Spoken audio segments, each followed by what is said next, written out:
Você já ouviu falar sobre isso? Essa é uma das linhas de pesquisa que a gente atua aqui no nosso programa de pós-graduação em odontopediatria dentro da universidade. E para que a gente precisa regenerar tecidos dentários? Basicamente porque durante o processo de perda de estrutura dentária por uma lesão de cárie, ocorre a destruição desses tecidos mineralizados.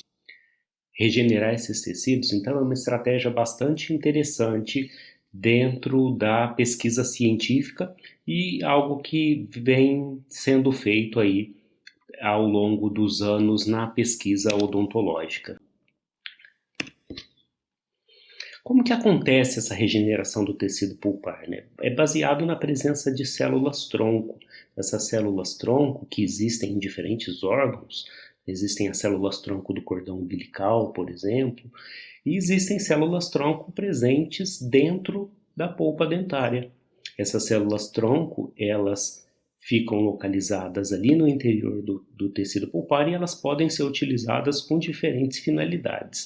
Então, elas são normalmente células de origem mesenquimal e que são capazes de se diferenciar em células que produzem tecidos mineralizados. Então, elas podem ser utilizadas para estratégias regenerativas, utilizar em terapias regenerativas em modelos animais e em humanos. A gente coloca de volta essas células com a finalidade de substituir os tecidos que foram perdidos. Então, como vocês estão vendo aqui nesse modelo, esse é um dente humano, em que foi perdida parte da sua estrutura em função de traumatismo, e o tecido pulpar foi exposto e aconteceu a morte desse tecido pulpar.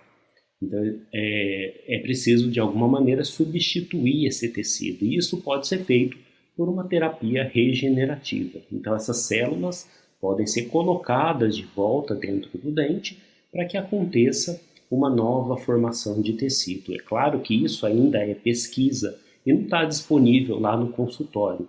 Hoje a gente vai falar de pesquisa e das terapias regenerativas e de como que é feito esse transplante celular. Existe a estratégia do transplante celular que é o foco da nossa conversa aqui hoje.